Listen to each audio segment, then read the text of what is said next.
Okay, so we left off in the last video where we were looking at the magic box and we were actually importing things and embedding them onto the canvas.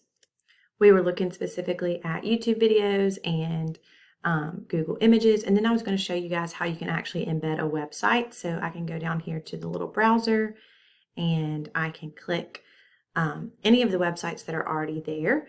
You might see some that you're familiar with. I can do a Google search, or I could even go to a website down here. So if I was going to Think Central, if I was using Go Math, I could actually click on that link and embed that website right onto the canvas here. So you could actually, take it a step further and go to your curriculum or your grade level to be able to do that. And then your students are able to go on there. They're able to do anything that's on this website, but they're not able to go outside of that website because it's actually physically embedded onto the canvas. I've seen a lot of people do this with classroom management, behavior management systems with Class Dojo or similar situations where they have their lesson up and then they have their reward point system, and the students can actually come up and just manipulate it from there. They don't have to worry about them actually going to another link.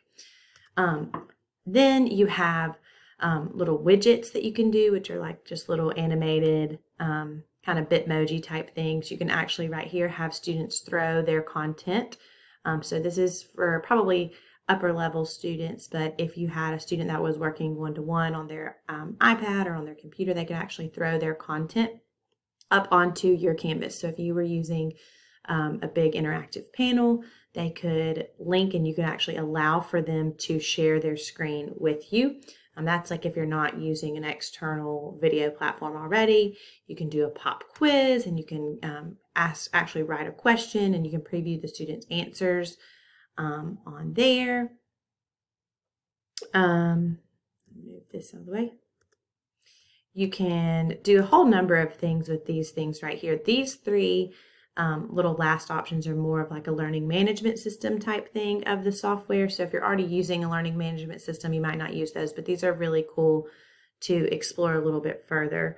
And I will mention again, this is all the things that are on your PC that you can download or open straight from your PC. Again, I have my Google Drive, but if your drive looks anything like mine, if I go back to my drive home, I have hundreds and hundreds of files, and as organized as I try to be, they're not always in the best organizational file management system. So I can always go right here and I can look at anything from G Suite to videos to PowerPoint to VBoard files or flip chart or notebook files, anything right there. I can actually kind of search and kind of dwindle those options down a little bit more if they're not in a particular folder. So that's a little bit about the Magic Box. This next thing, this is called the Infinite Canvas. So if I click that, I actually am going to see everything that's on my screen. I can move my screen around and I can zoom in and out. So I can actually continue to move this screen over, and it's just like an infinite canvas. It's truly just like a unlimited piece of paper if I wanted it to be. I could always go down here and add a slide, manage my slides from here, or I could go to this floating toolbar down here, which I can also move with these crosshairs, and I can actually add a slide. So you don't always have to use that infinite canvas feature, but sometimes teachers are just going to town writing notes, or they want to continue on the same page, and they can do that by clicking the infinite canvas and actually moving all of the things on the canvas at once, except for the things like you see here that are embedded. So to show kind of where this is neat, I can actually annotate. I'll use red so that you guys can see it. I can annotate from here. I could talk about the cat's eyes. I could even annotate on top of the video or next to the video. And if I use this infinite canvas, it's going to actually move all of that. It's going to make it all one layer. So if I even wanted to, change the size of it, if I wanted to zoom in and out, it's going to keep it all together. Whereas this next one, this is going to give each thing a single layer. So then I can select different things that I've done. I could actually, I call it the marching ants, draw around different elements, and anything that's in that is going to be selected.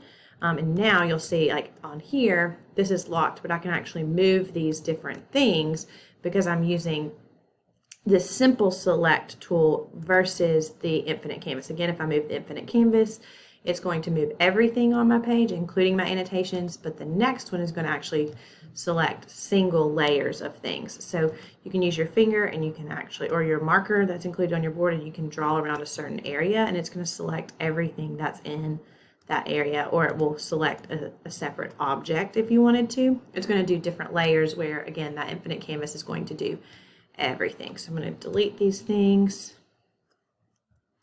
The next is the marker tool, which again, you're always going to have limited options, but if you double click, it's going to expand and give you even more options. So you have all the different colors here, and then you can actually even increase the pen width size and the opacity, and kind of give you different color options there. You have the paintbrush, which is a more angled brush. You have your highlighter, which is such a cool tool. All the common colors of a highlighter where it actually highlights and doesn't cover up the different wording. The next is the laser pen tool. So if I select that, you can also do that one on your app. It'll just show up for just a minute and then it'll go away. This AI pen is really neat. So what it does is it tries to actually figure out what it is that you're drawing. So if I'm going to draw a sailboat, I'm going to draw it like this, and it's going to actually try to decide what it is that I'm drawing. So as a kindergarten teacher, I think this is really funny because I could see how it could be all of these different things. But as I scroll, I should be able to see that it was seeing I might want a boat. And here, the second one that it thought was a sailboat. So I can actually drag and drop that clip art right onto my canvas now. So I'm going to use the select tool. I can actually change the color of this sailboat if I wanted to. I could fill it in with blue. And so now this is a great tool for lower elementary because the students could have come up and they could have drawn a sailboat, and then you have actually options for them to go from. But to take it a step further, if I actually tap and hold on it, it's going to bring up a true Google image search with sailboat clip art. So then I can actually drag and drop from Google a picture of a sailboat, and I have a real life sailboat there. So really neat, and you'll notice this one's a little bit more grainy. It's not going to have that great resolution like it did up here when we went through the magic box, because it went to a true Google image search. But still really cool. That artificial intelligence pen is really neat. You have different shape pens that you can draw. So if I select the ladybug, anything I draw is going to be in ladybug shape. And then even patterns, and you can adjust these in your online portal. So now I have patterns.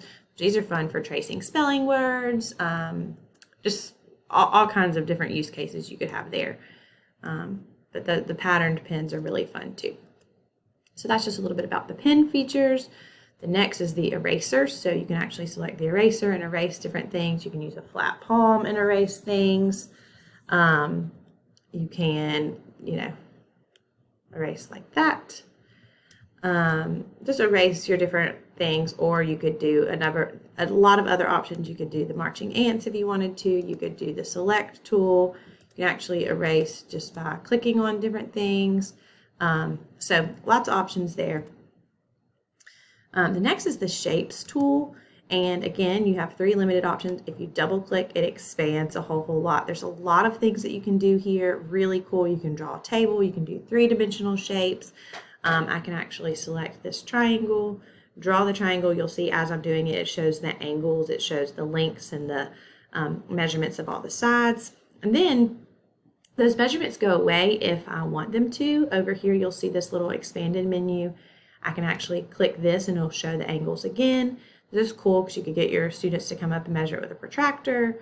I can show segments, and then you can put them inside of other shapes, lots of different things, and you actually can even bust apart these shapes. So if I wanted to show how one thing was a part of another, I could actually take one part of this triangle and move it out into another shape if I wanted to.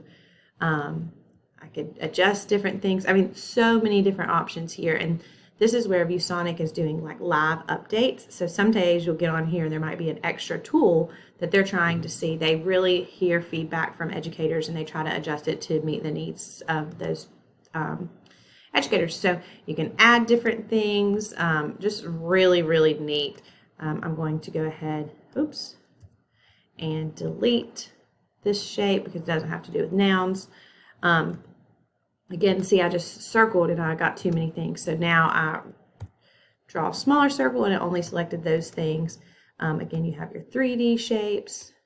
Really neat there. You're going to get a bust out of some different things that you can do with those shapes. You can change the colors of the shapes. And these are really cool things. These are features that you've probably seen in your Smart Notebook file or software, in your Promethean software, your Octopus software, whatever software you're used to. You probably are familiar with some of these things. And these are really cool tools. Teachers don't always have the time to use them in their lessons, but they are really a neat resource. Some of these other things I mentioned and all of those tools in the Magic Box are so easy to import. And those are using resources that you already have. So sometimes those are used a lot more than these more advanced tools. The next feature I want to show you about is this text feature. You can always type some text. So I can say the dog ran and talk about nouns and verbs.